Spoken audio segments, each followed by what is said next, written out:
Well, hello everybody. It's Joel.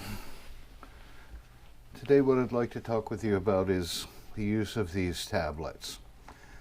As you've probably suspected, sooner or later we're going to have to use these for more than just night traps. So here I've logged into TGM. I can bring up data, and under sites you see we have quite a few number of sites, but most of them weren't put in the right way. We're going to have to clean that up. Like at Larvacide right here, you see somehow when I was putting this together,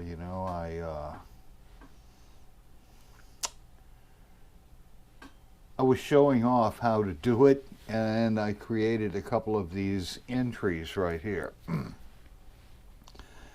So I have 3 different larval sites.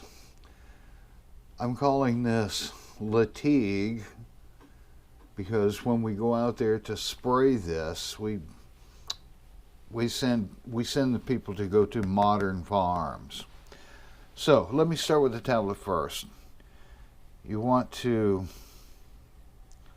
put in the password, open it up.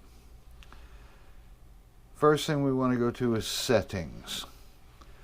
So in mosquito surveillance, we have 2 trap entries.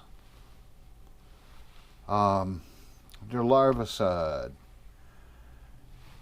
It's showing forms that need to be completed. So what we have to look at for the actual sites, the recording of the actual sites, is we go to Field Technician. This one's been a constant problem with that. I have traps set up. So if I open this, because there's 2 close together, you see I have 2 trap sites. Shrewsbury Road and this 809 Jefferson Avenue. From the aerial view, you might recognize that as our shop. I needed a place, so yeah, thank you. I put one in my house. You see I live within walking distance, and it's the red roof house. And come on, bad dog.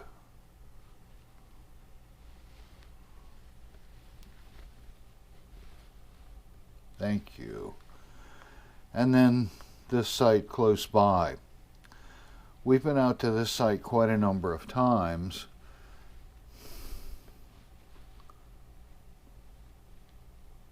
Thank you. Because this used to be a railroad track. They shut down that railroad track. Both sides used to be ditches. Over here on this side, apparently they have culverts. The people in this house right here wonder why we're snooping around next to their yard. It's not their yard, it's public property. But they say they're getting eaten up by mosquitoes. When it floods real bad right here, yeah, larvae blooms, blah, blah, blah. But it's a good place for a gravid trap to see if they're really telling us the truth, because there's plenty of little woods and you can hide the traps like you want to. At Larvacide, I'll turn off traps and we'll just look at Larvacide.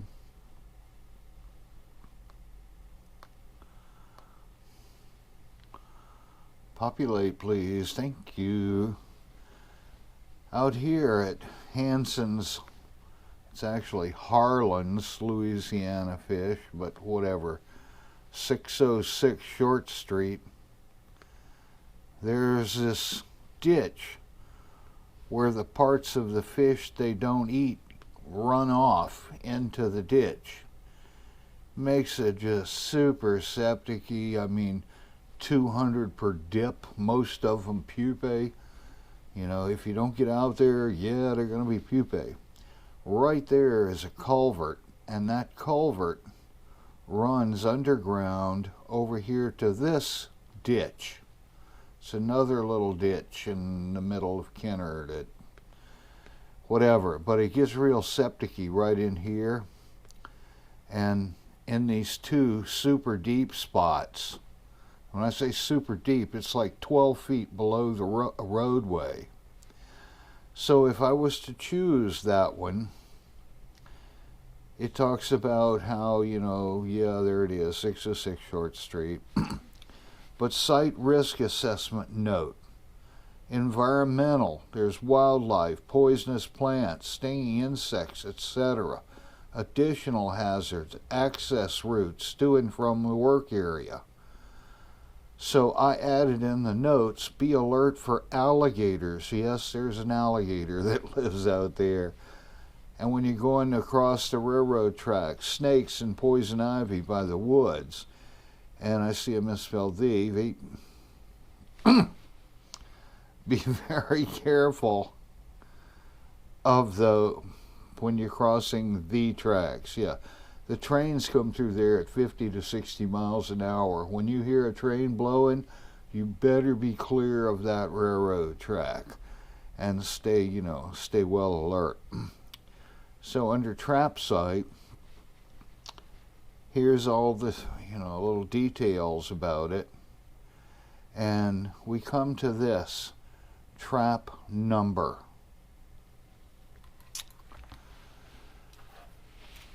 Here in Jefferson Parish, we don't put our traps in the same sites every week. Some contract locations do that. If we did that here, that would save so much inspector time having to drive around and look for a place to put their traps. Here on the East Bank in Metairie, it's very dense population. There are very few gravid trap locations that you would just look at and say, oh yeah, right there, that'd be a good trap for a gravid location, a good place. It's getting harder and harder to find trap sites in some of the zones. We have quite a number of zones with subzones and further subzones to that, like 9A3. So back when we had a different manager here at Jefferson, that manager would tell the inspector, look, I want you to place a trap in 9A3, and then 10A1, 11C2, 12D3, etc. And you might drive around for an hour or so looking for a place in that zone, so you don't just have to set it by the side of the road by a telephone pole in plain view of everybody. The only way I can come up with a trap number that will work is if we have the inspector put the set date, like today, 4/1, set by JS. The processing date, we're generally going to do that on Tuesday night. So that's going to be 4/4, and Jennifer Riley or whoever counts them at your contract. Then trap number, we're going to start with 001 and 60, no, that's West Bank, sorry. 345 Belmont Drive, whatever. So here, if I put trap number 1, yeah, put that in there, Jefferson, blah, blah, blah, trap type. I want to put out a gravid trap. You see, we could select whatever. Trap night, trap team. I put West Bank. The West Bank team is doing that. So then I'm going to save that trap. Boom, there's the stuff I just did. Date trap set, no rainfall. Do it for office. Stop. So Okay, we did that. Leave anyhow. Stop. So, let's see. Oh, back to data. That's where it is. Data entry. Now you see we have mosquito surveillance. Hansen's fish. Boom. We'll select that one.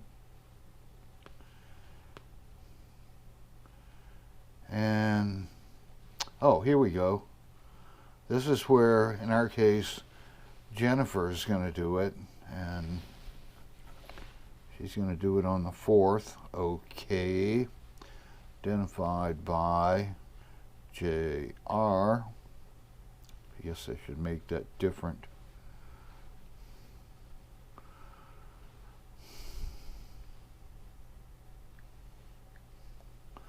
She's not a junior. So, if there's enough, okay, like right here, we're only going to send the females, but if you're counting light traps, you have to identify males and females. Number identified. I'm going to say 12. Sample number, that's going to come from how many she's doing it a night. The CDC sample, that's going to be the LADDL sample number. If it's, high trap count, boom, hit that. 12 is not high. And if we determine that is going to be a sample, we want to put the tested out there. So what that's